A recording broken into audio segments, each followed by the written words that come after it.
Price lord. ಯೇಸು ಕ್ರಿಸ್ತನ ಪ್ರೀತಿಯುಳ್ಳ ಪರಿಶುದ್ಧವಾದ ನಾಮದಲ್ಲಿ ದೇವರ ವಾಕ್ಯಗಳನ್ನು ಕೇಳಲಿಕ್ಕೆ ಬಂದಿರುವಂಥ ಎಲ್ಲ ನನ್ನ ಪ್ರೀತಿಯ ಸಹೋದರ ಸಹೋದರಿಯರಿಗೆ, ನಮ್ಮನ್ನು ಪ್ರೀತಿಸಿದಾತನು, ನಮ್ಮನ್ನು ರಕ್ಷಿಸುವಾತನು, ನಮಗಾಗಿ ಸದಾಕಾಲವು ಎಷ್ಟೋ ಆಲೋಚನೆಗಳನ್ನು ಮಾಡಿಕೊಂಡಿರುವಾಗಿರುವಾತನ ಯೇಸುವಿನ ನಾಮದಲ್ಲಿ ನಿಮ್ಮೆಲ್ಲರನ್ನ ವಂದಿಸ್ತೇನೆ. ದೇವರ ಜೀವವುಳ್ಳ ವಾಕ್ಯಗಳನ್ನು ಧ್ಯಾನ ಮಾಡಿಕೊಳ್ಳಲಿಕ್ಕೆ ಮುಂಚಿತವಾಗಿ ನಾವೊಂದು ಸಣ್ಣ ಪ್ರಾರ್ಥನೆಯನ್ನು ಮಾಡಿಕೊಳ್ಳೋಣ. ಪರಮ ತಂದೆಯಾದ ದೇವರೇ, ಈ ತಿಂಗಳಿನ ಕೊನೆಗೆ ನಮ್ಮನ್ನು ಕರ್ಕೊಂಡು ಬಂದಿದ್ದಕ್ಕಾಗಿ ಸ್ತೋತ್ರ. ಈಗೋ ನಿನ್ನ ಕೃಪೆಯು ನಮ್ಮ ಮೇಲೆ ಸದಾಕಾಲ ಇರುವುದಕ್ಕಾಗಿ ಸ್ತೋತ್ರ. ನಿನ್ನ ಸಮ್ಮುಖದಲ್ಲಿ ಬಂದು ನೀವೇನು ಮಾತನಾಡುತ್ತೀರೋ ಎಂದು ಕಾಯುತ್ತಿರುವಂಥ ನಮ್ಮೊಟ್ಟಿಗೆ ನೀವು ಮಾತನಾಡಿರಿ ಎಂದು ನಾವು ಪ್ರಾರ್ಥನೆ ಮಾಡುತ್ತೇವೆ. ಈ ದಿನ ಬೆಳಗಿನ ನಾವು ನಿನ್ನ ಪಾದ ಸನ್ನಿಧಿಗೆ ಬಂದಿದ್ದೇವೆ. ನೀವು ನಮ್ಮೊಟ್ಟಿಗೆ ಮಾತನಾಡಬೇಕೆಂದು, ನಿನ್ನ ರಹಸ್ಯಗಳನ್ನು ತಿಳಿಯಪಡಿಸಿ ವಾಕ್ಯದಂತೆ ನಡೆದುಕೊಳ್ಳುವುದಕ್ಕೆ ಕೃಪೆ ತೋರಿಸಬೇಕೆಂದು ಯೇಸುವಿನ ಪರಿಶುದ್ಧ ನಾಮದಲ್ಲಿ ಪ್ರಾರ್ಥಿಸುತ್ತೇವೆ ತಂದೆಯೇ, ಆಮೆನ್. ಪ್ರೀತಿಯ ದೇವಜನವೇ, ಈ ಲೋಕದಲ್ಲಿ ಯೇಸು ಸ್ವಾಮಿಯ ಬಳಿಗೆ ಬರುವುದಕ್ಕೆ ತುಂಬ ಅಡಚಣೆಗಳು ಉಂಟಾಗುತ್ತಾ ಇವೆ. ಕೇವಲ ಯೇಸು ಸ್ವಾಮಿಯ ಬಳಿಗೆ ಬರುವುದಕ್ಕೆ ಮಾತ್ರ ಅಲ್ಲ, ದೈವಿಕವಾಗಿ ಇರಲಿಕ್ಕೂ, ಭಕ್ತಿಯಿಂದಿರಲಿಕ್ಕೂ, ಸಮಾಧಾನವಾಗಿರಲಿಕ್ಕೂ ತುಂಬ ತಡೆಗಳು, ತುಂಬ ತೊಂದರೆಗಳು ಉಂಟಾಗುತ್ತಿರುವುದನ್ನು ನಾವು ಗಮನಿಸ್ತಾ ಇದ್ದೇವೆ. ಯಾಕೆ ಈ ರೀತಿಯಾಗಿ ಆಗುತ್ತದೆ? ಯಾಕೆಂದರೆ ಮನುಷ್ಯರು ದೇವರ ಬಳಿಗೆ ಬರುವುದಕ್ಕೆ ಕೆಡುಕನಿಗೆ ಇಷ್ಟ ಇಲ್ಲ, ದುಷ್ಟನಿಗೆ ಇಷ್ಟ ಇಲ್ಲ. ಪಾಪದಲ್ಲಿ ಇರುವುದು ಸೈತಾನನಿಗೆ ಇಷ್ಟ, ಲೋಕವು ಕೆಟ್ಟು ಹೋಗುವುದು ಸೈತಾನನಿಗೆ ಇಷ್ಟ. ಆದರೆ ದೇವರಿಗೇನಿಷ್ಟ ಗೊತ್ತಾ?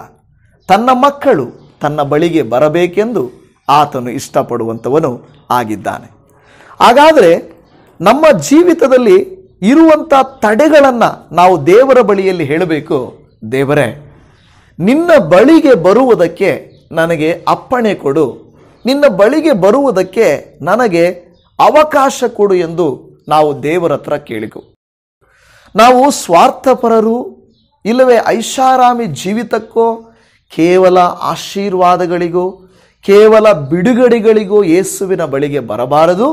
ಯೇಸು ಸ್ವಾಮಿಯನ್ನು ಪ್ರೀತಿಸುವುದಕ್ಕೆ ಬರಬೇಕು ಅಲ್ವಾ? ಹಲ್ಲೆಲೂಯಾ. ಏನಕ್ಕೆ ಬರಬೇಕು? ನಾವು ಯೇಸು ಸ್ವಾಮಿಯನ್ನು ಪ್ರೀತಿಸಿ ಬರಬೇಕು. ನಮ್ಮ ಮನೆಗೆ ಯಾರಾದರೂ ಬಂದರೆ, ನೀವೇನಾದರೂ ತಗೊಂಡು ಬಂದರೆ ಬರ್ರಿ ಅಂತ ಹೇಳಿದರೆ, ಇಲ್ಲ ನಾವು ನಿಮ್ಮ ಮನೆಗೆ ಬಂದಾಗ ಏನಾದರೂ ಕೊಟ್ಟರೆ ನಾವು ಬರ್ತೀವಿ ಅಂತ ಹೇಳಿದರೆ ಅದು ಸ್ವಾರ್ಥ. ಏನು ಕೊಡಲಿ ಏನು ಬಿಡಲಿ, ನೀವು ನಮಗೆ ಬೇಕಪ್ಪ, ನೀವು ನಮಗೆ ಮುಖ್ಯ, ನೀವು ನಮ್ಮವರು ಅನ್ನುವಂಥ ಭಾವನೆ ನಮಗೆ ಇರಬೇಕು. ಯೇಸು ಸ್ವಾಮಿಯ ಬಳಿಯಲ್ಲಿಯೂ ಕೂಡ ಅದೇ ರೀತಿಯಲ್ಲಿ, ಯೇಸು ಸ್ವಾಮಿ ನೀನೇನಾದರೂ ಕೊಟ್ಟರೆ ನಾನು ಬರ್ತೀನಿ, ಆಶೀರ್ವಾದ ಮಾಡಿದರೆ ಬರ್ತೀನಿ ಅಂತ ಹೇಳಿದರೆ ಅದು ಸ್ವಾರ್ಥ. ನಾವು ಯೇಸುವನ್ನು ಆರಾಧಿಸುವುದಕ್ಕೆ, ಯೇಸು ಸ್ವಾಮಿಯನ್ನು ಪ್ರೀತಿಸುವುದಕ್ಕೂ ಯೇಸು ಸ್ವಾಮಿಯಲ್ಲಿ ನಾವು ಬರುತ್ತೇವೆ ಹೊರತು ಆತನು ಕೊಡುವುದನ್ನು ನಾವು ಪಡ್ಕೊಳ್ಳುವುದಕ್ಕೆ ಮಾತ್ರ ಬರುವುದಲ್ಲ. ಆದರೆ ಯೇಸುವಿನ ಬಳಿಗೆ ಬರುವಂಥವರನ್ನು ಆತನು ಎಂದಿಗೂ ಕೂಡ ತಳ್ಳಿಬಿಡುವುದಿಲ್ಲ, ಮರೆಯುವುದಿಲ್ಲ, ಮೋಸ ಮಾಡುವುದಿಲ್ಲ. ಆತನು ಕೊಟ್ಟೇ ಕೊಡುತ್ತಾನೆ. Hallelujah, amen. ದೇವರಿಗೆ ಸ್ತೋತ್ರ. ಇದನ್ನ ನಾವು ಒಂದು ವಾಕ್ಯವನ್ನು ಓದಿಕೊಳ್ಳೋಣ. ಮತ್ತಾಯನು ಬರೆದ ಸುವಾರ್ತೆ 14ನೇ ಅಧ್ಯಾಯ 28ನೇ ವಚನ.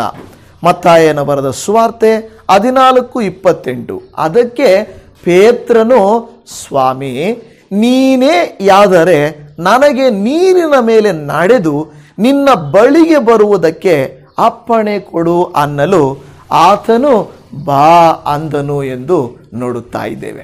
ಇಲ್ಲಿ ಪೇತ್ರನು ಯೇಸಪ್ಪನ ಬಳಿಯಲ್ಲಿ ಒಂದು ಪ್ರಶ್ನೆ ಕೇಳುತ್ತಾ ಇದ್ದಾರೆ. ಯೇಸು ಸ್ವಾಮಿ, ಕಡಲು ನೋಡು ಈ ಥರ ಆಗಿದೆ, ಬಿರುಗಾಳಿ ಬೀಸುತ್ತಾ ಇದೆ, ಸಮಸ್ಯೆಗಳು ಎದ್ದೇಳುತ್ತಾ ಇವೆ, ನೀನು ಹೇಗೂ ಬಂದಿದ್ದೀಯಾ? ಏನೋ ನೀನು ಬಂದಿರೋದೇ ಆದರೆ ಮೊದಲು ನೀನು ಇದನ್ನೆಲ್ಲ ಶಾಂತ ಮಾಡು, ಇದನ್ನೆಲ್ಲ ಸರಿಪಡಿಸು ಅಂತ ಕೇಳಬಹುದಾಗಿತ್ತು. ಆದರೆ ಪೇತ್ರನು ಏನಂತ ಕೇಳಿದ ಗೊತ್ತಾ? ಸ್ವಾಮಿ, ನಾನು ನಿನ್ನ ಬಳಿಗೆ ಬರುವುದಕ್ಕೆ ಅಪ್ಪಣೆ ಕೊಡು ಎಂದು ಅಂದನು. ಹಲ್ಲೆಲೂಯಾ. ಇವತ್ತು ನೀವು ನಾನು ಏಸಪ್ಪನ ಬಳಿಯಲ್ಲಿ ಕೇಳಬೇಕಾಗಿರುವಂಥ ಕಾರ್ಯ ಏನು ಗೊತ್ತಾ? ಏಸಪ್ಪ, ಇಲ್ಲಿ ಸುತ್ತಲೂ ಏನಿದೆ? ಬಿರುಗಾಳಿ ಇದೆ. ಅಲ್ಲೇನಾಗಿತ್ತು ಗೊತ್ತಾ?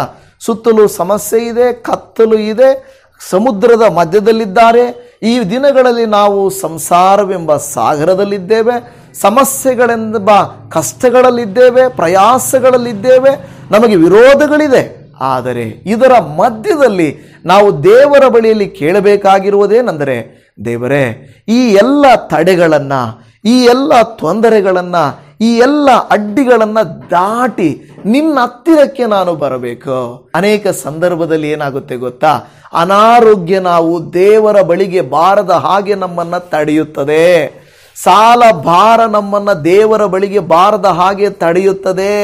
ಕೆಲವು ನಮ್ಮ ಸಂಬಂಧಿಕರು, ನಮ್ಮ ಮನೆಯವರು, ಉದಾಹರಣೆಗೆ ಒಂದು ಗಂಡ ಆಗಿರಬಹುದು, ಹೆಂಡತಿ ಆಗಿರಬಹುದು, ಅತ್ತೆ ಮಾವ ಆಗಿರಬಹುದು, ತಂದೆ ತಾಯಿಗಳು, ಸಹೋದರರು ಸಹೋದರಿಯರಾಗಿರಬಹುದು, ನಾವು ದೇವರ ಬಳಿಗೆ ಬರುವುದಕ್ಕೆ ಆಗದ ಹಾಗೆ ತಡೆಗಳನ್ನು ಉಂಟು ಮಾಡುತ್ತಿರುವುದನ್ನು ನಾವು ಗಮನಿಸುತ್ತೇವೆ. ಹಾಗಾದರೆ ಅವರು ನಮಗೆ ಅಡ್ಡಿಗಳನ್ನು ಮಾಡುತ್ತಿದ್ದಾರೆ, ಅವರು ನಮಗೆ ತಡೆಗಳನ್ನು ಮಾಡುತ್ತಿದ್ದಾರೆ. ಹಾಗಾದರೆ ಅವರು ತಡೆದರು ಎಂದು ಸ್ವಾಮಿಯ ಬರಿಗೆ ಬರುವುದಕ್ಕೆ ನಿಂತು ಹೋಗುತ್ತೇವಾ? ಅಯ್ಯೋ, ನನಗೆ ಏನು ಇದುವರೆಗೂ ಸೌಖ್ಯವಾಗಲಿಲ್ಲ, ಸಹಾಯ ಸಿಗಲಿಲ್ಲ, ಆಶೀರ್ವಾದ ಸಿಗಲಿಲ್ಲ, ಬಿಡುಗಡೆ ಉಂಟಾಗಲಿಲ್ಲ, ಜಯವು ಉಂಟಾಗಲಿಲ್ಲ, ಸಮಾಧಾನ ಉಂಟಾಗಲಿಲ್ಲ ಎಂದು ಹೇಳಿ ಸ್ವಾಮಿಯ ಬಳಿಗೆ ಬರುವುದಕ್ಕೆ ನಾವೇನಾದರೂ ತಡೆ ಉಳ್ಳವರಾಗಿದ್ದೇವಾ? ಯಾವುದು ನಮ್ಮನ್ನು ತಡೆಯುತ್ತಾ ಇದೆ? ಯಾವ ತಡೆಗಳು ನಮ್ಮನ್ನು ತಡೆದು ಸ್ವಾಮಿಯ ಬಳಿಗೆ ಬಾರದ ಹಾಗೆ ನಮ್ಮನ್ನು ತಡೆಯುತ್ತಾ ಇದೆ? ನೀವು ಅಂದುಕೊಂಡಿರಬಹುದು, ಓ, ಈ ಪೇತ್ರನು ಹಡಗಿನಲ್ಲಿದ್ದಾನೆ, ಹಡಗು ತುಂಬ ಸುರಕ್ಷಿತ ಅಂತ ನೀವು ಅಂದುಕೊಂಡಿರಬಹುದಲ್ವಾ? ಅರೆ, ಈ ಹಡಗಲ್ಲಿರುವಂಥ, ಇಲ್ಲವೇ ಆ ಒಂದು ಬೋಟಲ್ಲಿರುವಂಥ ಆ ಪೇತ್ರನು ನೀರಿನಲ್ಲಿ ಯಾಕೆ ಇಳಿಬೇಕು? ನಿಮಗೆ ಗೊತ್ತಾ, ಅನೇಕ ಸಂದರ್ಭಗಳಲ್ಲಿ ಪ್ರಿಯ ದೇವಜನವೇ, ನಾವಿರುವಂಥ ಹಡಗು ಅಂದರೆ ನಾವಿರುವಂಥ ಮನೆಯೂ ನಮಗೆ ಸುರಕ್ಷತೆ ಅಲ್ಲ, ನಾವಿರುವಂಥ ಊರು ಸುರಕ್ಷಿತವಲ್ಲ, ನಾವು ಪ್ರಯಾಣ ಮಾಡುವಂಥ ವಾಹನವು ಸುರಕ್ಷತೆಯಲ್ಲ. ಕೆಲವು ಸಂದರ್ಭಗಳಲ್ಲಿ ನಾವು ನೋಡುತ್ತಾ ಇದ್ದೇವೆ, ನೀವು ವಿಮಾನದಲ್ಲಿ ಪ್ರಯಾಣ ಮಾಡಿದರು. ಮೊನ್ನೆ ನಾವು ನೋಡುತ್ತಾ ಇದ್ದೇವೆ, ಒಂದು ವಿಮಾನ ಹೋಗ್ತಾ ಇದ್ದರೆ, ಇಂಡಿಗೋ ಏನೋ ಒಂದು ವಿಮಾನ, ಮುಂದುಗಡೆ ಅದು ಮೂತಿ ಇರುತ್ತಲ್ಲ, ಮೂತಿ ಎಲ್ಲ ಏನಾಗ್ಬಿಟ್ಟಿದೆ, ಓಲಾಗ್ಬಿಟ್ಟು ಗಾಳಿ ಎಲ್ಲ ಬರ್ತಾ ಇತ್ತು. ಅದರಲ್ಲಿರೋದೆಲ್ಲರೂ, ಅಯ್ಯೋ ನಾವು ಸತ್ತೋಗ್ತೀವಿ, 227 ಜನ ಇದ್ದಂಥವರು, ನಾವು ಸತ್ತೋಗ್ತೀವಿ ಅಂತ. ವಿಮಾನ ಮುಂದಿನ ಭಾಗವು ಒಡೆದೋಯ್ತು, ಇಂಜಿನ್ ಏನಾದರೂ ಸಮಸ್ಯೆ ಆಯಿತು, ವಿಮಾನ ಪ್ರಯಾಣ ಕೂಡ ತೊಂದರೆನೇ, ರೈಲು ಪ್ರಯಾಣ ತೊಂದರೆನೇ. ಬಸ್ಸಲ್ಲಿ ನಾವು ನಿನ್ನೆ ಒಂದು ವಿಡಿಯೋ ನಾನು ನೋಡ್ತಾ ಇದ್ದೆ, ಏನಂದರೆ ಒಬ್ಬ ಕಂಡಕ್ಟರ್, ಡ್ರೈವರ್ ಓಡಿಸ್ತಾ ಇರ್ತಾನೆ, ಓಡಿಸ್ತಾ ಇದ್ದಂಗೆ ಹಾರ್ಟ್ ಅಟ್ಯಾಕ್ ಬಂದುಬಿಡುತ್ತೆ. ಹಾರ್ಟ್ ಅಟ್ಯಾಕ್ ಬಂದು ಹಂಗೆ ಬಿದ್ದೋಗ್ತಾನೆ. 40 ಜನರಿದ್ದರು ಬಸ್ಸಲ್ಲಿ ಅಂತ ಹೇಳ್ತಾರೆ. ದಿಢೀರ್ನೆ ಪಕ್ಕದಲ್ಲೇ ಇದ್ದ ಕಂಡಕ್ಟರ್ ಏನು ಮಾಡ್ತಾನೆ, ಬಂದ್ಬಿಟ್ಟು ಅವನನ್ನು ಪಕ್ಕಕ್ಕೆ ಜರಿಸಿ ಬ್ರೇಕ್ ಹಾಕಿ ನಿಲ್ಲಿಸ್ತಾನೆ. 40 ಜನರ ಪ್ರಾಣ, ಇನ್ನೂ ಹಿಂದೆ ಮುಂದೆ ಎಷ್ಟು ಜನ ಸಾಯ್ತಾ ಇದ್ದಾರೋ ಗೊತ್ತಿಲ್ಲ. ಹಾಗಾದರೆ ನಾನು ಹೇಳಲಿಕ್ಕೆ ಬರುವ ವಿಷಯ ಏನಂದರೆ, ದೇವರ ಕೃಪೆಯು ಇದ್ದರೆ, ದೇವರು ನಮ್ಮ ಸಮೀಪ ಇದ್ದರೆ, ದೇವರು ನಮ್ಮ ಜೊತೆಯಲ್ಲಿದ್ದರೆ ಅದೇ ಸುರಕ್ಷಿತ. ನಾವು ಅಂದುಕೊಳ್ತೀವಿ, ಮನೆಯಲ್ಲಿದ್ದೀನಿ, ನಾನು ಸುರಕ್ಷಿತವಾಗಿರ್ತೀನಿ, ನಾನು ಈ ಮರದ ಕೆಳಗಡೆ ಇದ್ದೀನಿ, ಸುರಕ್ಷಿತವಾಗಿದ್ದೀನಿ. ಕೆಲವು ಸಾರಿ ಸಿಡಿಲು ಬೀಳ್ಬೋದು. ಹೋಗ್ತಾ ಇರುವಾಗ ಜಾಗಗಳಲ್ಲಿ ನಾವು ನೋಡುತ್ತೇವೆ, ಗುಡುಗು ಸಿಡಿಲಿನಿಂದ ಯಾರಿಗೆ ಎಲ್ಲಾಗ್ತದೋ ಗೊತ್ತಾಗಲ್ಲ. ನಾವು ಅಂದ್ಕೊಂಡಿರ್ಬೋದು, ಅಯ್ಯೋ ಇಲ್ಲಿ ಸುರಕ್ಷಿತ, ಅಲ್ಲಿ ಸುರಕ್ಷಿತ. ಅಲ್ಲ, ದೇವರ ಪ್ರಸನ್ನತೆ ಎಲ್ಲಿರುತ್ತದೋ, ಯಾರ ಸಂಗಡ ದೇವರಿರುತ್ತಾರೋ ಅವರಿಗೆ ಸುರಕ್ಷತೆ, ಅವರಿಗೆ ಸಹಾಯ. ಕೇಡು ಎಲ್ಲಿ ಬರುತ್ತೋ ಗೊತ್ತಿಲ್ಲ. ಮತ್ತೆ ಈಗ ಹೇಳ್ತಾ ಇದ್ದಾರೆ, ಕೊರೋನಾ ಬರ್ತಾ ಇದೆ ಮತ್ತೆ ಅಂತೇಳಿ. ಕೊರೋನಾಗಳು ಬರ್ತಾ ಇದೆ, ಎಚ್ಚರವಾಗಿರ್ರಿ ಅಂತ. ಓ, ಎಲ್ಲಿದ್ದರೆ ಸುರಕ್ಷತೆ, ಯಾವ ದೇಶದಲ್ಲಿದ್ದರೆ ಸುರಕ್ಷತೆ? ಜನರು ಇವಾಗ ಆಲೋಚನೆ ಮಾಡ್ತಾರೆ. ಓ, ಯಾವ ಊರಲ್ಲಿದ್ದರೆ, ಯಾವ ದೇಶದಲ್ಲಿದ್ದರೆ ನಮಗೆ ಸುರಕ್ಷತೆ ಅಂತ ಯೋಚನೆ ಮಾಡ್ತಾರೆ. ಪೇತ್ರನು ಹಡಗಿನಲ್ಲಿದ್ದ, ಆದರೆ ಹಡಗಿನಲ್ಲಿದ್ದವನು ನೀರಿನ ಮೇಲೆ ಇಳಿಬೇಕು ಅಂತ ಆಸೆ ಪಟ್ಟ. ಇದೆಂಥ ವಿಚಾರ ನೋಡಿ. ಹಡಗಲ್ಲಿ ತಾನೇ ಸುರಕ್ಷತೆ, ಆದರೆ ದೇವರ ವಾಕ್ಯ ಹೇಳುತ್ತದೆ, ಹಡಗಲ್ಲ ನಮಗೆ ಸುರಕ್ಷತೆ, ದೇವರ ಸಮ್ಮುಖ ನಮಗೆ ಸುರಕ್ಷತೆ. ಹಲ್ಲೆಲೂಯಾ. ದೇವರು ಎಲ್ಲಿ ಇರುತ್ತಾರೋ, ದೇವರ ಜೊತೆಯಲ್ಲಿದ್ದರೆ ಅದು ನಮಗೆ ಸಮಾಧಾನ, ಅದು ನಮಗೆ ಆಶೀರ್ವಾದ, ಅದು ನಮಗೆ ಕೃಪೆಯನ್ನು ಕೊಡುವಂಥದ್ದಾಗಿದೆ. ಅದಕ್ಕೆ ನಾವೇನು ಮಾಡಬೇಕು, ನಾವು ಯಾವುದನ್ನು ಬಯಸಬೇಕು ಗೊತ್ತಾ? ನಾವು ದೇವರ ಹತ್ತಿರ ಇರುವುದಕ್ಕಾಗಿ ನಾವು ಬಯಸಬೇಕು. ದೇವರೇ, ನಿನ್ನ ಸಂಗಡ ಇದ್ದರೆ, ನೀನು ನನ್ನ ಜೊತೆಯಲ್ಲಿದ್ದರೆ ನನಗೆ ಜಯ, ನೀನು ನನ್ನ ಸಂಗಡ ಇದ್ದರೆ ನನಗೆ ಸಮಾಧಾನ, ನೀನು ನನ್ನ ಸಂಗಡ ಇದ್ದರೆ ನನಗೆ ಸಫಲತೆ, ನೀನಿದ್ದರೆ ನನಗೆ ಸಾಕಪ್ಪ ಅಲ್ವಾ? ನೀನಿದ್ದರೆ ನನಗೆ ಸಾಕು. ಒಂದು ಹಾಡನ್ನ ಹಾಡ್ತೀವಲ್ವ, ನನ್ನ ಹತ್ತಿರವಿರು ಓ ಯೇಸುವೆ, ನಿನ್ನನ್ನು ಬಿಟ್ಟು ಬಾಳಲಾರೆನು. ಎಂಥ ಸಂದರ್ಭದಲ್ಲಿ? ಕತ್ತಲೆಯ ಸಮಯದಲ್ಲಿ, ಸಾಲದ ಸಮಯದಲ್ಲಿ, ರೋಗದ ಸಮಯದಲ್ಲಿ, ಒಂಟಿಯಾದ ಸಮಯದಲ್ಲಿ ನೀನು ನನಗೆ ಬೇಕಪ್ಪ. ಕೆಲವು ಸಂದರ್ಭದಲ್ಲಿ ಪೇತ್ರನು ಉಳಿದ ಶಿಷ್ಯರೊಟ್ಟಿಗಿದ್ದಾರೆ. ತುಂಬ ಜನರಿದ್ದಾರೆ ಅನ್ನುವುದು ಮುಖ್ಯ ಅಲ್ಲ, ಯಾರೊಟ್ಟಿಗಿದ್ದೇವೆ ಅನ್ನೋದು ನಾವು ಮುಖ್ಯ. ಅಲ್ಲಿ ಯೇಸು ಇದ್ದಾರೆ, ಇಲ್ಲಿ ಶಿಷ್ಯರಿದ್ದಾರೆ. ಪೇತ್ರನು ಮಾತ್ರ ಯೇಸು ಸ್ವಾಮಿ ನೀನೆಲ್ಲಿದ್ದೀಯೋ ನಾನು ಅಲ್ಲಿರಬೇಕು ಅಂತ ಆಸೆ ಪಟ್ಟನು. ಅದಕ್ಕೆ ಪೇತ್ರನ ಕೇಳ್ತಾನೆ, ಸ್ವಾಮಿ ನೀನೇ ಆದರೆ ನೀರಿನ ಮೇಲೆ ನಡೆದು ನಿನ್ನ ಬಳಿಗೆ ಬರುವುದಕ್ಕೆ ಅಪ್ಪಣೆ ಕೊಡು ಅನ್ನಲು. ಕೆಲವು ಸಂದರ್ಭಗಳಲ್ಲಿ ನಾವೇನು ಮಾಡ್ತೀವಿ ಗೊತ್ತಾ? ದೇವರೇ ನೀನು ಬಾಪ, ದೇವರೇ ನೀನು ಬಾಪ ಅಲ್ವಾ, ನಾನು ಆಲಯಕ್ಕೆ ಬರಲ್ಲ, ನಾನು ಪ್ರಾರ್ಥನೆಯಲ್ಲಿ ಬರಲ್ಲ, ನಾನು ವಾಕ್ಯದ ಮೂಲಕ ಬರಲ್ಲ, ನೀನೇ ಬಾಪ, ಯಾವಾಗಲೂ ದೇವರೇ ನೀನೇ ಕೊಡಪ್ಪ, ನೀನೇ ಸಹಾಯ ಮಾಡಪ್ಪ, ನೀನೇ ಅಂತ ಹೇಳ್ತೀವಿ ಹೊರತು, ಅಪ್ಪ ನಾನು ನನ್ನ ಈ ಒಂದು ಸ್ಥಳವನ್ನು ಬಿಟ್ಟು ಈ ಪರಿಸ್ಥಿತಿಯನ್ನು ಬಿಟ್ಟು ನಿನ್ನ ಬಳಿಗೆ ಬರುತ್ತೇನೆ ಎಂದು ಹೇಳಲಿಕ್ಕೆ ನಾವು ತೀರ್ಮಾನ ಮಾಡಬೇಕು. ಯೇಸು ಸ್ವಾಮಿ ಯಾವಾಗೂ ಬಲವಂತ ಮಾಡಿ ನಮ್ಮನ್ನು ಆತನು ಭಯಪಡಿಸಿ ನಮ್ಮನ್ನು ಆತನು ಕರೆಸಿಕೊಳ್ಳುವುದಿಲ್ಲ. ನಿನಗಿಷ್ಟ ಇದ್ದರೆ ನೀನು ಒಂದು ಹೆಜ್ಜೆ ಇಟ್ಟರೆ ನಾನು ನಿನಗೋಸ್ಕರ 10 ಹೆಜ್ಜೆಯನ್ನು ಇಡುತ್ತೇನೆ. ಹಾಲೆಲೂಯ. ದೇವರು ನಮಗಾಗಿ ಏನು ಮಾಡ್ತಾರೆ? ನಾವು ಒಂದು ಹೆಜ್ಜೆ ಇಟ್ಟರೆ ಆತನು 10 ಹೆಜ್ಜೆಯನ್ನು ಇಟ್ಟು ಮುಂದಕ್ಕೆ ಬರುತ್ತಾನೆ. ನಾವು ತೀರ್ಮಾನ ಮಾಡಬೇಕು. ಕೆಲವು ಸಂದರ್ಭಗಳಲ್ಲಿ ಯೇಸು ಸ್ವಾಮಿಯ ಬಳಿಗೆ ಬರುವುದಕ್ಕೆ ಪ್ರಯತ್ನಿಸಿದ ಪೇತ್ರನಿಗೆ ಕಷ್ಟನೇ ಆಯಿತು. ಹೇಗೆ? ಒಂದು ಕಡೆ ಭಯ ಆಯಿತು, ಒಂದು ಕಡೆ ಆತಂಕ ಆಯಿತು, ನಾನು ಮುಳುಗಿ ಹೋಗುತ್ತೇನೋ ಅನ್ನುವಂಥದ್ದಿತ್ತು. ಕೆಲವು ಸಂದರ್ಭಗಳಲ್ಲಿ ಕೆಲವು ಸಹೋದರ ಸಹೋದರಿಯರು ಏನಂತಕೊಳ್ತಾ ಇದ್ದಾರೆ ಗೊತ್ತಾ? ನಾನು ಯೇಸುವನ್ನು ನಂಬಿದ ಮೇಲೆ ತುಂಬ ಕಷ್ಟ ಬರ್ತಾ ಇದೆ. ಎಷ್ಟೋ ಜನ ನನ್ನನ್ನು ಬಿಟ್ಟುಬಿಟ್ರು, ಸಂಬಂಧಿಕರು ನನ್ನನ್ನು ಬಿಟ್ಟುಬಿಟ್ರು, ಮನೆಯವರೇ ನನ್ನನ್ನು ಹೋಗಬೇಡ, ನಂಬೇಡ, ಆರಾಧಿಸಬೇಡ ಅಂತ ಹೇಳ್ತಾ ಇದ್ದಾರೆ. ನಾನು ಏನು ಮಾಡಲಿ? ಈಗ ಇಳಿದು ಬಿಟ್ಟಿದ್ದೀನಿ ಬೋಟು ಅಲ್ವಾ, ಮನೆಯವರ ಆಲೋಚನೆಯಂತೆ ಅಲ್ಲದೆ ನಾನು ಬಿಟ್ಬಿಟ್ಟು ನಾನು ಯೇಸುವಿನ ಬಳಿಗೆ ಹೋಗ್ತಾ ಇದ್ದೀನಿ. ಯೇಸುವಿನ ಬಳಿಗೆ ಹೋಗ್ತಾ ಇರುವಾಗ ನನಗೆ ಭಯ ಆಗ್ತಾ ಇದೆ, ಆತಂಕ ಆಗ್ತಾ ಇದೆ. ಯಾಕೆಂದರೆ ದುರಾತ್ಮನು ನಮ್ಮನ್ನು ಬಾಧೆಪಡಿಸುವುದಕ್ಕೆ ಪ್ರಯತ್ನಿಸುತ್ತಿದ್ದಾನೆ. ಆದರೆ ಒಂದು ಮಾತು ಆಲೋಚನೆ ಮಾಡಿ ದೇವಜನವೇ, ಈ ದಿನ ದೇವರಲ್ಲಿ ಬಂದಿರುವ ನೀವು ಜನರನ್ನು ಬಿಟ್ಟು, ಅಂದರೆ ಪೇತ್ರನು ಶಿಷ್ಯರನ್ನು ಬಿಟ್ಟು ಆಚೆ ಬಂದ ಹಾಗೆ ಒಂದು ಸುಖ ಸಂಸಾರವನ್ನು, ಇಲ್ಲವೇ ಸುಖವಾದ ಒಂದು ಹೇಳ್ತಾರೆ ಒಂದು ಇರುವಂಥ ವಿಷಯವನ್ನು ಬಿಟ್ಟು, ತಮಗೆ ಬೇಕಾಗಿರುವಂಥ ಸ್ಥಳವನ್ನು ಬಿಟ್ಟು ನಾವು ಬಿಟ್ಟು ಬಂದಾಗ ನಮಗೆ ತೊಂದರೆ ಅನಿಸುತ್ತದೆ. ಆದರೆ ಒಂದು ಮಾತು, ದೇವರು ನಿಮ್ಮ ತೀರ್ಮಾನವನ್ನು ಬಿಟ್ಟು ಬಿಡುವುದಿಲ್ಲ. ನಿಮ್ಮನ್ನು ಮುಳುಗಿ ಹೋಗುವಂತೆ ಆತನು ಬಿಡುವುದಿಲ್ಲ. ಆತನು ಕರದಲ್ಲಿ ಹಿಡಿದು ಪೇತ್ರನನ್ನು ಮೇಲಕ್ಕೆ ಎತ್ತಿ ನಿಲ್ಲಿಸಿದ ಹಾಗೆ ಮತ್ತು ಯೇಸು ಸ್ವಾಮಿ ಏನು ಮಾಡ್ತಾರೆ ಗೊತ್ತಾ? ಅದೇ ಪೇತ್ರನನ್ನು ಬಂಡೆಯಾಗಿ ಮಾಡುತ್ತೇನೆಂದು ನನ್ನ ಪೇತ್ರ ಎಂದು ಹೇಳಿದ. ಯಾವ ಪಾತಾಳದ ಶಕ್ತಿಗಳು ಅದನ್ನು ತಡೆಯಲಾರೆವು, ನಿನ್ನನ್ನು ಸಭೆಯಾಗಿ ಮಾಡುತ್ತೇನೆಂದು ಯೇಸು ಸ್ವಾಮಿ ಪೇತ್ರನನ್ನು ಆರಿಸಿಕೊಂಡ. ಕಾರಣ ಏನು ಗೊತ್ತಾ? ಪೇತ್ರನ ತೀರ್ಮಾನ, ನಾನು ಸ್ವಾಮಿಯ ಸಂಗಡ ಇರಬೇಕೆಂದು. ಇದು ಮಾತ್ರವಲ್ಲದೆ ಅನೇಕ ಕಡೆಗಳಲ್ಲಿ ಪೇತ್ರನು ಕೆಲವು ಕಾರ್ಯಗಳನ್ನು ಹೇಳುತ್ತಾನೆ. ಗಮನಿಸಿರಿ, ಯೋಹಾನನು ಬರೆದ ಸುವಾರ್ತೆ 6ನೇ ಅಧ್ಯಾಯ 68ನೇ ವಚನದಲ್ಲಿ ನಾವು ನೋಡುತ್ತೇವೆ, ಸ್ವಾಮಿ ನಿನ್ನನ್ನು ಬಿಟ್ಟು ನಾವು ಇನ್ನಾರ ಬಳಿಗೆ ಹೋಗೋಣ? ನಿನ್ನಲ್ಲಿ ನಿತ್ಯ ಜೀವವನ್ನು ಉಂಟು ಮಾಡುವ ವಾಕ್ಯಗಳುಂಟು ಎಂದು ಹೇಳುತ್ತಾ ಇದೆ. ಪೇತ್ರನು ಹೇಳಿದರೆ, ಸ್ವಾಮಿ ನಿಮ್ಮನ್ನು ಬಿಟ್ಟು ನಾನು ಎಲ್ಲಿಗೆ ಹೋಗೋಣ ಎಂದು ಹೇಳ್ತಾರೆ. ಅಂದರೆ ಪೇತ್ರನಲ್ಲಿ ಒಂದು ಕಳವಳ ಇತ್ತು ನಿಜಾನೇ. ಆದರೆ ಅವನು ಅದೇನು ಹೇಳ್ತಾರಲ್ಲ, ಕೆಲವರು ತುಂಬ ಮಾತಾಡೋರು ಏನು ಬಚ್ಚಿಟ್ಕೊಳ್ಳಲ್ಲ ಅಂತ ಎಲ್ಲಾನೇ ಹೇಳ್ಬಿಡ್ತಾರೆ, ಸೀಕ್ರೆಟೇ ಇರಲ್ಲ, ತುಂಬ ಎಲ್ಲ ಹೇಳ್ಬಿಡ್ತಾರೆ. ಹಾಗೆ ಪೇತ್ರನು ಒಂದು ರೀತಿಯಾಗಿ ಆ ಥರದ ವ್ಯಕ್ತಿ. ಅವನು ಹೇಳ್ತಾನೆ, ಸ್ವಾಮಿ ನಿಮ್ಮನ್ನು ಬಿಟ್ಟು ನಾವು ಯಾರ ಬಳಿಗೆ ಹೋಗೋಣ? ಇನ್ಯಾರ ಹತ್ರ ಹೋಗೋದು ನಾವು? ನಿನ್ನನ್ನು ಬಿಟ್ಟು ಮನುಷ್ಯರ ಹತ್ರ ಹೋಗೋದಾ? ಸರ್ಕಾರದ ಹತ್ರ ಹೋಗೋದಾ? ಲೋಕದ ಜನರ ಹತ್ರ ಹೋಗೋದಾ? ಇಲ್ಲ, ನಿಮ್ಮನ್ನು ಬಿಟ್ಟು ನಾವು ಎಲ್ಲಿಗೆ ಹೋಗಲಿಕ್ಕಾಗಲ್ಲ. ನಿಮ್ಮ ಬಳಿಗೆ ನಾನು ಬರುತ್ತೇನೆ. ಯಾಕೆಂದರೆ ನಿನ್ನಲ್ಲಿ ನಿತ್ಯ ಜೀವ ಇದೆ.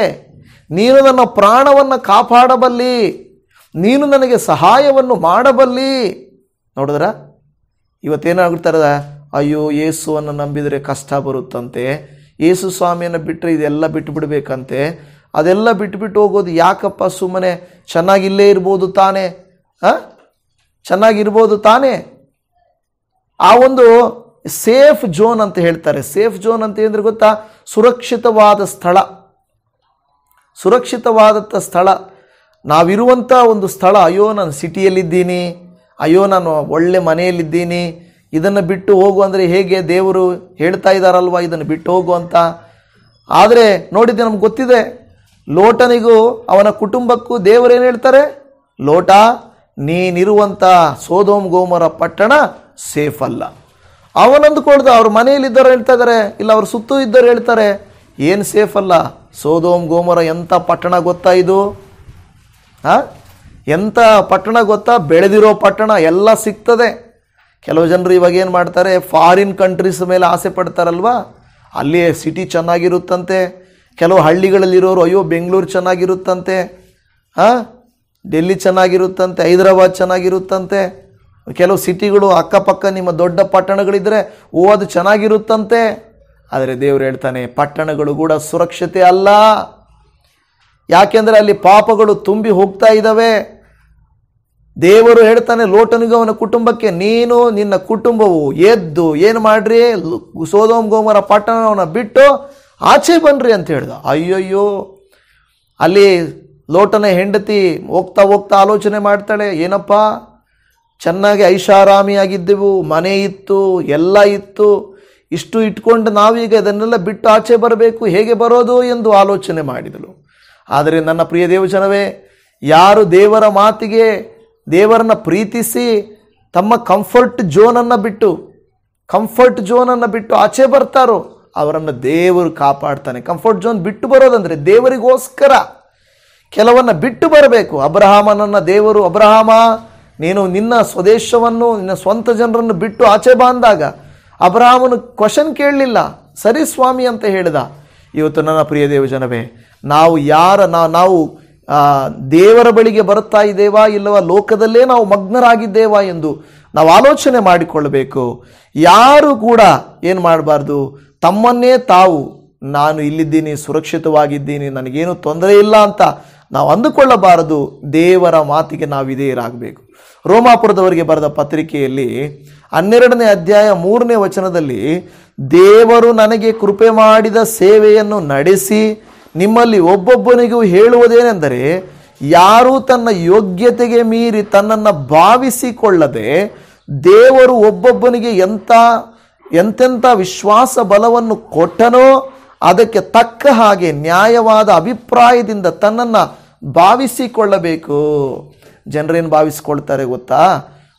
ಯೇಸುವನ್ನು ನಂಬಿದರೆ, ಕ್ರೈಸ್ತರಾದರೆ, ಅಲ್ಲಿ ಹೋದರೆ, ಆಲಯಕ್ಕೆ ಹೋದರೆ ಸಮಾಜದಿಂದ ತೆಗೆದಾಕ್ತಾರೆ, ನಮಗೆ ಬರಬೇಕಾದ ಫೆಸಿಲಿಟೀಸ್ ಬರಲ್ಲ, ಅದು ಇದು ಎಂದು ಆಲೋಚನೆ ಮಾಡಿಕೊಳ್ಳಬಹುದು. ಪ್ರಿಯ ದೇವಜನವೇ, ನಮ್ಮ ಯೋಗ್ಯತೆ ದೇವರಿಲ್ಲದೆ ಏನೂ ಇಲ್ಲ, ಶೂನ್ಯ. ನಾವಿಲ್ಲದೆ ನಾವು ಏನೂ ಇಲ್ಲ. ದೇವರ ಕೃಪೆ ಬೇಕು. ಇವತ್ತು ಕಂಫರ್ಟ್ ಝೋನ್ ಆಸೆ ಪಡ್ತಾ ಇದ್ದೀವ? ದೇವರಿಗೋಸ್ಕರ ಕಂಫರ್ಟ್ ಝೋನ್ ಆಸೆ ಪಡೋದಂದ್ರೆ ಏನು ಗೊತ್ತಾ? ಅಯ್ಯೋ ಮಳೆ ಬರ್ತಾ ಇದೆ, ಆಲಯಕ್ಕೆ ಯಾಕೆ ಹೋಗಬೇಕು ಅಲ್ವಾ? ಕೆಲಸ ಇದೆ, ಕೆಲಸಕ್ಕೆ ಹೋದರೆ ದುಡ್ಡು ಬರುತ್ತೆ, ದೇವರ ಆಲಯಕ್ಕೆ ಹೋದರೆ ಏನು ಬರುತ್ತೆ ಅಲ್ವಾ? ಕೆಲವರು ಆಲೋಚನೆ ಮಾಡೋದು, ಭಾನುವಾರ ಕೆಲಸ ಇದೆ, ಕೆಲವರಿಗೆ ಏನೋ ತುಂಬ ಒಂದು ವೇಳೆ ಅವಶ್ಯಕವಾಗಿ ಕೆಲವು ಎಕ್ಸಾಮ್ಸು, ಕೆಲವು ಬೀಳ್ಬೋದು ಒಂದೊಂದು ವಾರ. ಕೆಲವರು ದುಡ್ಡಿಗೆ ಆಸೆ ಪಟ್ಟು ಹೋಗ್ತಾರೆ, ದೇವರನ್ನು ಬಿಟ್ಟು ದುಡ್ಡಿಗೆ ಆಸೆ ಪಟ್ಟು ಹೋಗ್ತಾರೆ. ಹಣವು ಖಂಡಿತ ಒಳ್ಳೆಯದಲ್ಲ, ಅದು ಒಳ್ಳೆಯದಲ್ಲ. ಇಲ್ಲಿ ಪೇತ್ರನು ಖಂಡಿತ ಈ ವಾಕ್ಯ ಭಾಗದಲ್ಲಿ ನೋಡುವಾಗ, ಸ್ವಾಮಿ ನಾನು ನಿನ್ನ ಬಳಿಗೆ ಬರುವುದಕ್ಕೆ, ಕೆಲವರು ಹಣ ಏನು ಮಾಡುತ್ತೆ ಗೊತ್ತಾ? ಕೆಲವರನ್ನ ದೇವರ ಬಳಿಗೆ ಬರದ ಹಾಗೆ ಮಾಡುತ್ತೆ. ಕೆಲವರಿಗೆ ಕುಲ, ನಾನು ಈ ಕುಲಕ್ಕೆ ಸೇರಿದವನು, ನಾನು ಯಾಕೆ ಅಲ್ಲಿ ಹೋಗ್ಬೇಕು ಅಲ್ವಾ? ಕೆಲವ್ರಿಗೆ ಐಫೈ ಲೈಫ್ ಸ್ಟೈಲು, ನಾನು ಒಂದು ವೇಳೆ ಅಧಿಕಾರಿ, ನಾನು ಗೌರ್ಮೆಂಟ್ ಎಂಪ್ಲಾಯಿ, ನಾನು ಒಳ್ಳೆ ಸ್ಥಾನದಲ್ಲಿದ್ದೀನಿ, ನಾನು ಹೋಗಿ ಅವ್ರ ಜೊತೆಯಲ್ಲಿ ಏನು ಕೂತ್ಕೊಳ್ಳೋದು, ಇದು ದೇವರ ಬಳಿಗೆ ಬರುವುದಕ್ಕೆ ತಡೆ ಮಾಡ್ತದೆ. ಇವತ್ತು ವಾಕ್ಯವನ್ನು ಕೇಳುತ್ತಿರುವಂಥ ನಿಮ್ಮವರನ್ನು ಯಾವುದು ತಡೀತಾ ಇದೆ? ಆ ತಡೆಗಳನ್ನು ನೀಗಿಸಿ ಕೆಳಗಿಳಿದು ಬರಬೇಕು. ಹೌದು, ನೀರಿನಲ್ಲಿ ಇಳಿಯೋದು ಸುಲಭ ಅಲ್ಲ, ಮುಳುಗೋಗ್ಬೋದು ನಾವು. ಆದರೆ ದೇವರು ನಿಮಗೆ ನಡೆಯುವುದಕ್ಕೆ ಆತನು ನೀರನ್ನು ಕೂಡ ನೆಲವನ್ನಾಗಿ ಮಾಡಿಕೊಡುತ್ತಾನೆ. ಹಲ್ಲೆಲೂಯಾ. ನಿಮಗೆ ಸಮುದ್ರವನ್ನು ಆತನು ಗೋಡೆಗಳಂತೆ ನಿಲ್ಲಿಸಿ ಕೆಂಪು ಸಮುದ್ರವನ್ನು ಒಣಗಿಸಿದ ದೇವರು. ನೀರನ್ನು ಆತನು ಏನು ಮಾಡ್ತಾನೆ? ಆತನು ನೆಲದ ಹಾಗೆ ಮಾಡಿ ನಡೆಯುವಂತೆ ಮಾಡ್ತಾನೆ. ಪೇತ್ರನು ನಡೆದು ಬರ್ತಾನೆ. ಯೋಹಾನನು ಬರೆದ ಸುವಾರ್ತೆಯಲ್ಲಿ 13ನೇ ಅಧ್ಯಾಯದಲ್ಲಿ 36-37ನೇ ವಚನದಲ್ಲಿ ಸೀಮೋನ ಪೇತ್ರನು ಆತನನ್ನು, ಸ್ವಾಮಿ, ಎಲ್ಲಿಗೆ ಹೋಗುತ್ತೀ ಎಂದು ಕೇಳಿದ್ದಕ್ಕೆ, ಯೇಸು, ನಾನು ಹೋಗುವಲ್ಲಿಗೆ ನೀನು ಈಗ ನನ್ನ ಹಿಂದೆ ಬರಲಾರಿ, ತರುವಾಯ ನನ್ನ ಹಿಂದೆ ಬರುವಿ ಅಂದನು. ಪೇತ್ರನು ಆತನಿಗೆ, ಸ್ವಾಮಿ, ನಾನು ಯಾಕೆ ಈಗ ನಿನ್ನ ಹಿಂದೆ ಬರಲಾರೆನೋ? ನಿನಗಾಗಿ ನನ್ನ ಪ್ರಾಣವನ್ನಾದರೂ ಕೊಟ್ಟೆನು ಎಂದು ಹೇಳಿದನು. ಪೇತ್ರನೇನು ಹೇಳ್ತಾನೆ ನೋಡಿ, ನಾನು ಯಾಕೆ ಬರೋಕ್ಕಾಗಲ್ಲ, ನಾನು ನಿನ್ನ ಹಿಂದೆ ಬರಬೇಕು. ನೋಡಿ, ಪೇತ್ರನ ಆಸೆ ಏನು ಗೊತ್ತಾ? ಏನಾಗುತ್ತೋ ಅಲ್ಲಿ, ಏನು ತೊಂದರೆ ಆಗುತ್ತೋ ಏನೋ ಇಲ್ಲ. ಪೇತ್ರನ ಆಸೆ ಒಂದೇ, ನಾನು ನಿನ್ನ ಹಿಂದೆ ಬರಬೇಕು, ನಾನು ನಿನ್ನ ಜೊತೆ ಬರಬೇಕು, ನಾನು ನಿನ್ನ ಜೊತೆಯಲ್ಲಿ ಇರಬೇಕು ಅನ್ನುವುದೊಂದೇ ಪೇತ್ರನ ಒಂದು ಆಸೆಯಾಗಿತ್ತು. ಹಾಗಾದರೆ ಇವತ್ತು ನಿಮ್ಮ ನನ್ನ ಜೀವಿತದಲ್ಲಿ ದೇವರು ಕೋರಿಕೊಳ್ಳುವುದೇನೆಂದರೆ, ನಾವು ಲೋಕದಲ್ಲಿರಬಾರದು, ಮನುಷ್ಯರೊಟ್ಟಿಗಿರಬಾರದು, ನಾವು ದೇವರೊಟ್ಟಿಗೆ ಯಾವಾಗಲೂ ಇರಬೇಕೆನ್ನುವುದು ದೇವರ ಹಂಬಲ. ಪೇತ್ರನಿಗೆ ತೊಂದರೆ ಆಯಿತು, ನೀರಿನಲ್ಲಿ ಮುಳುಗೋದ ಸರಿ, ಕಷ್ಟ ಬರುತ್ತೆ, ಭಯ ಬರುತ್ತೆ, ಆತಂಕ ಬರುತ್ತೆ. ಯೇಸು ಸ್ವಾಮಿಯನ್ನು ನಂಬಿದ ಮಾತ್ರಕ್ಕೆ ನಮಗೇನು ಕಷ್ಟನೇ ಬರೋದಿಲ್ಲ, ನಮಗೇನು ನಷ್ಟನೇ ಬರೋದಿಲ್ಲ ಅಂತ ಇಲ್ಲ, ಬರುತ್ತೆ. ಆದರೆ ದೇವರು ಅದರಲ್ಲಿ ನಮ್ಮನ್ನು ಮುಳುಗಿ ಹೋಗುವುದಕ್ಕೆ ಬಿಡುವುದಿಲ್ಲ. ಆತನನ್ನು ನಂಬಿದವರನ್ನು ಆತನು ಎತ್ತುತ್ತಾನೆ. ಆದರೆ ಸೀಮೋನ ಪೇತ್ರನು ಯಾವಾಗಲೂ ಆಸೆ ಪಟ್ಟಿದ್ದು ನೋಡಿ, ಒಂದು ವಾಕ್ಯ ನಾನು ನಿಮ್ಗೆ ಓದಿಸಿ ಹೇಳಿದೆ, ಸ್ವಾಮಿ ಅಂತಾನೆ. ಸ್ವಾಮಿ, ನಿನ್ನ ಬಳಿಗೆ ಬರುವುದಕ್ಕೆ ಅಪ್ಪಣೆ ಕೊಡು ಅಂತ ಮತ್ತಾಯ 14:28 ಹೇಳಿದ್ರೆ, ಯೋಹಾನ 6:68ರಲ್ಲಿ ಸ್ವಾಮಿ, ನಾವು ನಿನ್ನನ್ನು ಬಿಟ್ಟು ನಾವು ಎಲ್ಲಿಗೆ ಹೋಗೋಣ, ಇನ್ಯಾರ ಬಳಿಗೆ ಹೋಗೋಣ ಅಂತ ಕೇಳುವುದನ್ನು ಕೂಡ ನಾವು ನೋಡುತ್ತಾ ಇದ್ದೇವೆ. ಯೋಹಾನ 13:36ರಲ್ಲಿ ಸ್ವಾಮಿ, ನಾನು ಯಾಕೆ ನಿನ್ನ ಹಿಂದೆ ಬರಬಾರದು ನಾನು ಎಂದು ಕೇಳುತ್ತಾ ಇದ್ದಾನೆ. ಇದೆಲ್ಲ ಏನು ತೋರಿಸುತ್ತದಂದರೆ, ಪೇತ್ರನು ಯೇಸುವಿನ ಮೇಲೆ ಇಟ್ಟ ನಂಬಿಕೆ, ಯೇಸುವಿನೊಟ್ಟಿಗೆ ಇರಬೇಕೆಂಬ ಹಂಬಲ, ಅದು ನಷ್ಟನೋ ಲಾಭನೋ, ನಾನು ನಿನ್ನ ಹಿಂದೆ ಬರ್ತೀನಪ್ಪ ಎಂದು ಹೇಳಿದ್ದಕ್ಕೆ ಯೇಸು ಸ್ವಾಮಿ ಅವನೇನು ಮಾಡಿದ ಗೊತ್ತಾ? ನಿನ್ನ ಪೇತ್ರ, ನಿನ್ನ ಬಂಡೆಗಲ್ಲಾದ ನಿನ್ನ ಮೇಲೆ ನಾನು ಸಭೆಯನ್ನು ಕಟ್ಟುತ್ತೇನೆ, ಪಾತಾಳ ಶಕ್ತಿಗಳು ಕೂಡ ಅದನ್ನೇನು ಮಾಡೋಕ್ಕಾಗಲ್ಲ, ಅಲುಗಾಡಿಸಲಿಕ್ಕಾಗಲ್ಲ. ಹಾಲೆಲೂಯಾ. ಇವತ್ತು ದೇವರು ನಮ್ಮನ್ನೇನು ಮಾಡ್ತಾನೆ ಗೊತ್ತಾ? ಆ ರೀತಿಯಾಗಿ ಆರಿಸಿಕೊಳ್ಳುತ್ತಾನೆ. 12 ಜನ ಶಿಷ್ಯರಿದ್ದರು, ಆದರೆ ಯಾಕೆ ಪೇತ್ರನನ್ನು ದೇವರು ಆಯ್ಕೆ ಮಾಡಿಕೊಳ್ಳಬೇಕಾಗಿತ್ತು ಗೊತ್ತಾ? ಯಾಕೆಂದರೆ ಪೇತ್ರನು ಯಾವಾಗಲೂ ಯೇಸುವಿನ ಹಿಂದೆ ಇರಲಿಕ್ಕೆ ಇಷ್ಟಪಡ್ತಾ ಇದ್ದ. ನಿಮಗೆ ಗೊತ್ತಲ್ವಾ? ಎಲ್ಲ ಶಿಷ್ಯರು ಓಡಿ ಹೋದರು, ಆದರೆ ರಾತ್ರಿಯಲ್ಲಿ ಪೇತ್ರನ ಮಾತ್ರ ವಾಪಸ್ ಬರ್ತಾನೆ. ಏನಕ್ಕೆ? ಯೇಸು ಸ್ವಾಮಿ ಇರುವಲ್ಲಿ ನಾನಿರಬೇಕು ಅಂತ. ಅವನು ಮಾತಾಡಿದ್ದು, ಆಲೋಚನೆ ಮಾಡಿದ್ದು ಬೇರೆ ಆಗಿರಬಹುದು, ಆದರೆ ಬಂದು ದೂರದಲ್ಲಿ ನಿಂತು ಯೇಸು ಸ್ವಾಮಿ ಇರುವಲ್ಲೇ ಇರಬೇಕಂತ ಆಸೆ ಪಟ್ಟ. ನೋಡ್ದ? ಬೇರೆ ಶಿಷ್ಯರಿಗಿಂತ ಪೇತ್ರನ ಸ್ವಭಾವ ನೋಡ್ರಿ. ಈ ವಾಕ್ಯಗಳನ್ನೆಲ್ಲ ನೀವು ಆಲೋಚನೆ ಮಾಡ್ರಿ. ಸ್ವಾಮಿ, ನಾನು ಇರುವಲ್ಲಿ ಇರಬೇಕು, ನೀನು ಹೋಗುವಲ್ಲಿ ನಾನು ಬರಬೇಕು, ನೀನು ಜೊತೆಯಲ್ಲೇ ನಾನು ಇರಬೇಕು. ಇದೇ ಪೇತ್ರನ ಆಸೆ. ಪೇತ್ರನ ಆಸೆ ಅಂತ ನಮ್ಮ ಆಸೆ ಇದೆಯಾ? ಪೇತ್ರನು ಒಂದು ವೇಳೆ ಭಯಪಟ್ಟಿದ್ದಾನೆ ನಿಜ, ದುಡುಕು ಸ್ವಭಾವದವನು ನಿಜ, ಕಳವಳದವನು ನಿಜ, ತಪ್ಪು ಮಾಡಿದ್ದಾನೆ ನಿಜ. ಆದರೆ ಅವನ ಆಸೆ ನೋಡ್ರಿ, ಹೃದಯದ ಆಸೆ ಬೇರೆ ಎಲ್ಲ ಶಿಷ್ಯರುಗಳಿಗಿಂತ. ಅದಕ್ಕೆ ಯೇಸು ಸ್ವಾಮಿ ಪ್ರಾರ್ಥನೆಗೆ ಎಲ್ಲೋದರೂ ಕೂಡ ಪೇತ್ರ ಯೋಹಾನರನ್ನ ಜೊತೆಯಲ್ಲಿ ಕರ್ಕೊಂಡು ಹೋಗ್ತಾ ಇದ್ರು. ಯೋಹಾನನು ಯೇಸು ಸ್ವಾಮಿಗೆ ಪ್ರಿಯ ಶಿಷ್ಯನೇ, ಆದರೆ ಪೇತ್ರನು ಕೂಡ ಯೇಸುವಿನೊಟ್ಟಿಗೆನೇ ಇರ್ತಾ ಇದ್ದ. ಪ್ರಾರ್ಥನೆಗೆ ಹೋಗಲಿ, ಬೆಟ್ಟಕ್ಕೆ ಹೋಗಲಿ, ಸುವಾರ್ತೆಗೆ ಹೋಗಲಿ, ಎಲ್ಲೋದ್ರು ಪೇತ್ರ ಯೋಹಾನರನ್ನ ಜೊತೆಯಲ್ಲಿ ಕರ್ಕೊಂಡು ಹೋಗ್ತಾ ಇದ್ದ. ಈ ದಿನ ವಿಶ್ವಾಸಿಗಳು ಎಷ್ಟೋ ಜನ ಇರಬಹುದು, ಸಭಿಕರು ಎಷ್ಟೋ ಜನ ಇರಬಹುದು, ಅವರೆಲ್ಲ ಎಲ್ಲೆಲ್ಲೋ ಇರಲಿಕ್ಕೆ ಇಷ್ಟಪಡ್ಬೋದು. ನಾವು ಯೇಸುವಿನ ಬಳಿ ಇರುವುದಕ್ಕೆ ಇಷ್ಟಪಡಬೇಕು. ಯಾವಾಗ? ಭಾನುವಾರ ಮಾತ್ರನ? ಪ್ರತಿದಿನ ಬೆಳಿಗ್ಗೆ ಎದ್ದ ತಕ್ಷಣ ಏಸಪ್ಪಗೆ ಪ್ರಾರ್ಥನೆ ಮಾಡಬೇಕು. ಏಸಪ್ಪ, ದಿನವನ್ನು ಕೊಟ್ಟಿದ್ದೀರಪ್ಪ, ನೀನು ನನ್ನ ಜೊತೆಯಲ್ಲಿ ರಾತ್ರಿಯೆಲ್ಲ ಇದ್ದೆ, ನಿನಗೆ ಸ್ತೋತ್ರ. ಈ ದಿನ ಎಲ್ಲ ನನ್ನ ಜೊತೆಯಲ್ಲಿರಪ್ಪ ಅಂತ ದೇವರನ್ನ ಪ್ರಾರ್ಥಿಸ್ಬೇಕು. ಊಟ ತಿನ್ನಕ್ಕೆ ಮುಂಚೆ ದೇವರೇ ಊಟ ಕೊಟ್ಟಿದ್ದೀಯಾ ಅಪ್ಪ, ಪ್ರಯಾಣ ಮಾಡ್ತಾ ಇದ್ದೀನಿ, ಎಲ್ಲವನ್ನೂ ಏಸಪ್ಪನ ಹತ್ರ ಶೇರ್ ಮಾಡ್ಕೋಬೇಕು. ನಮ್ಮ ಸಂಬಂಧ ಯೇಸುವಿನೊಟ್ಟಿಗಿರಬೇಕು. ಅಪ್ಪ, ನೀನು ನನ್ನ ಜೊತೆ ಬರಬೇಕು. ಮೋಶೆ ಕೇಳಿದ ಹಾಗೆ ನೀನು ನನ್ನ ಸಂಗಡ ಬರಬೇಕಪ್ಪ. ಪೇತ್ರನು ಕೂಡ ಅದೇ ರೀತಿಯಾಗಿ ಕೇಳಿದ್ರು, ಸ್ವಾಮಿ, ನಾನು ನಿನ್ನ ಸಂಗಡ ಇರಬೇಕು. ಇನ್ನೊಂದು ವಾಕ್ಯವನ್ನು ಓದುತ್ತೆ, ಮತ್ತಾಯನ ಬರೆದ ಸುವಾರ್ತೆ 19, 27, 28, 29. ಆಗ ಪೇತ್ರನು ಆತನನ್ನು, ಇಗೋ ನಾವು ಎಲ್ಲ ಬಿಟ್ಟು ಬಿಟ್ಟು ನಿನ್ನನ್ನು ಹಿಂಬಾಲಿಸಿದೆವು. ನಮಗೆ ಏನು ದೊರಕುವುದು ಎಂದು ಕೇಳಲು ಯೇಸು ಅವರಿಗೆ, ನಿಮಗೆ ಸತ್ಯವಾಗಿ ಹೇಳುತ್ತೇನೆ, ಹೊಸ ಸೃಷ್ಟಿಯಲ್ಲಿ ಮನುಷ್ಯಕುಮಾರನು ತನ್ನ ಮಹಿಮೆಯ ಸಿಂಹಾಸನದ ಮೇಲೆ ಕೂತುಕೊಳ್ಳುವಾಗ ನನ್ನನ್ನು ಹಿಂಬಾಲಿಸಿರುವ ನೀವೂ ಸಹ 12 ಸಿಂಹಾಸನಗಳ ಮೇಲೆ ಕೂತುಕೊಂಡು ಇಸ್ರಾಯೇಲಿನ 12 ಕುಲಗಳಿಗೆ ನ್ಯಾಯ ತೀರಿಸುವಿರಿ ಅಂದನು. ನೋಡಿ, ದೇವರ ವಾಕ್ಯ ಹೇಳಿದ ಪೇತ್ರನ ಕೇಳ್ತಾನೆ, ಈಗೋ ನಾವು ಎಲ್ಲ ಬಿಟ್ಟು ಬಿಟ್ಟು ನಿನ್ನನ್ನು ಹಿಂಬಾಲಿಸಿದೆವು.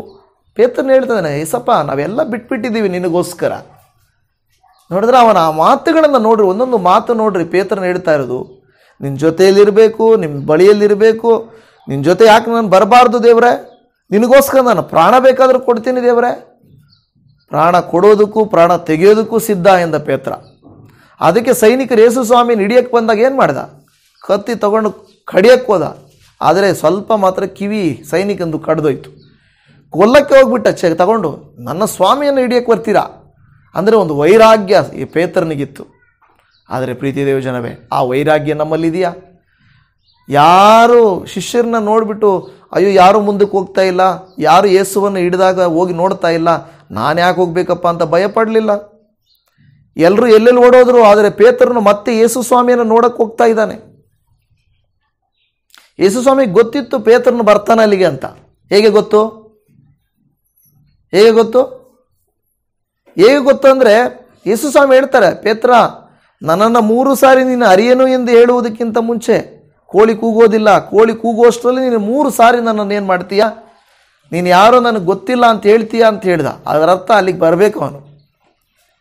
ನೋಡಿ, ಎಲ್ಲರೂ ಬಿಟ್ಟೋದಾಗ ಪೇತ್ರನು ಮಾತ್ರ ನಾನು ಸಾಯೋದಕ್ಕೂ ರೆಡಿ ಅಂದ. ಆದರೆ ಕೆಲವು ಸಂದರ್ಭಗಳಲ್ಲಿ ಅವನಿಗೆ ಭಯ ಬಂತು. ನಾವು ಯೇಸು ಸ್ವಾಮಿಗೋಸ್ಕರ ಹೇಳ್ತೀವಲ್ವಾ, ನಾನು ಯೇಸು ಸ್ವಾಮಿಗೋಸ್ಕರ ನಾನು ಏನೇನು ಬೇಕಾದರೂ ಮಾಡ್ತೀನಿ ಅಂತೀವಿ ಅಲ್ವಾ, ಯೇಸು ಸ್ವಾಮಿ ಜೊತೆಯಲ್ಲೇ ಇರ್ತೀನಿ ಅಂತೀವಿ. ಕೆಲವು ಸಂದರ್ಭಗಳಲ್ಲಿ ಆಬ್ಸೆಂಟ್ ಆಗಿ ಹೋಗ್ತೀವಿ, ನಂಬಿಕೆ ಕುಗ್ಗಿ ಹೋಗ್ಬಿಡ್ತದೆ. ಅಯ್ಯೋ ಬೇಡ ಬೇಡಪ್ಪ ಅನಿಸ್ತದೆ. ಆದರೆ ಮತ್ತೆ ಅನಿಸ್ತದೆ, ಇಲ್ಲ ಯೇಸು ಸ್ವಾಮಿ ಹತ್ರ ಹೋಗ್ಬೇಕು ಅನಿಸ್ತದೆ. ಹೌದಲ್ವಾ? ಇದು ನಮ್ಮ ಸ್ವಭಾವ. ಕೆಲವು ಸಾರಿ ನಾವು ಭಯ ಪಡ್ತೀವಿ, ಕೆಲವು ಸಾರಿ ನಾವು ಬೇಸರ ಮಾಡ್ಕೋತೀವಿ, ಕೆಲವು ಸಾರಿ ನಾವು ದೇವರಿಂದ ದೂರ ಹೋಗ್ತೀವಿ. ಆದರೆ ಮತ್ತೆ ದೇವರು ನಮ್ಮನ್ನು ಪ್ರೀತಿಸ್ತಾನೆ, ನಮ್ಮ ಬಳಿಗೆ ಆತನು ಬರುತ್ತಾನೆ. ಹಲ್ಲೆಲೂಯಾ. ಇವತ್ತು ವಾಕ್ಯವನ್ನು ಕೇಳುತ್ತಿರುವಂಥ ನನ್ನ ಪ್ರೀತಿಯ ದೇವಜನವೇ, ದೇವರೇನು ಕೊಡ್ತಾರೆ ನಮಗೆ? ದೇವರೇನು ಕೊಡ್ತಾರೆ ಅಂದರೆ, ಒಂದು, ದೇವರು ನಿಮ್ಮನ್ನು ಮುಳುಗಿ ಹೋದ ಸ್ಥಿತಿಯಿಂದ ಮೇಲಕ್ಕೆತ್ತುತ್ತಾರೆ. ಆಮೇನ್.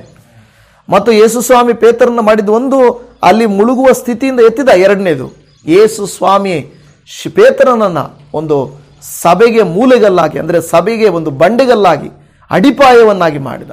2. ಮೂರನೇದಾಗಿ ಹೇಳ್ತಾ ಇದ್ದೇನೆ, ನೀವು ಪರಲೋಕದಲ್ಲಿ ಕೂಡ ಆಳ್ವಿಕೆ ಮಾಡುವುದನ್ನು ನಾನು ಮಾಡ್ತೇನೆ ಎಂದು ಹೇಳ್ತಾನೆ. ಹಲ್ಲೆಲೂಯಾ. ಇವತ್ತು ನೋಡಿ, ಪೇತ್ರನು ಈ ರೀತಿಯಾಗಿ ನಡ್ಕೊಂಡಿದ್ದಕ್ಕೆ 3 ರೀತಿಯಾದಂಥ ಆಶೀರ್ವಾದಗಳು ಅವನಿಗೂ ಸಿಕ್ಕಿದ್ವು, ಅವನ ಜೊತೆಯಲ್ಲಿದ್ದವ್ರಿಗೂ ಸಿಕ್ಕಿದ್ವು. ಇವತ್ತು ನಾವು ದೇವರನ್ನು ನಂಬಿದರೆ ನಮಗೂ ಕೂಡ ಆಶೀರ್ವಾದಗಳು ಉಂಟು.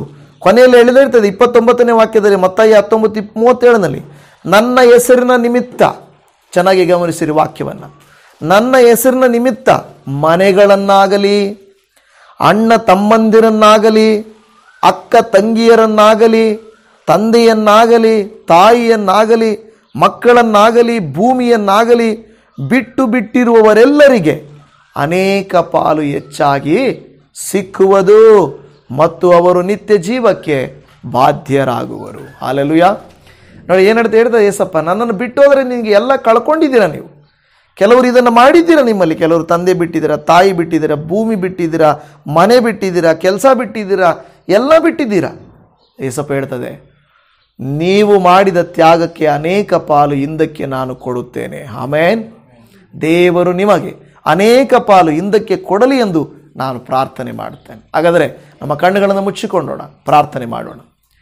ದೇವರೇ, ಈ ದಿನದ ವಾಕ್ಯ ಭಾಗಕ್ಕಾಗಿ ನಿನಗೆ ಸ್ತೋತ್ರ ಮಾಡುತ್ತೇವೆ.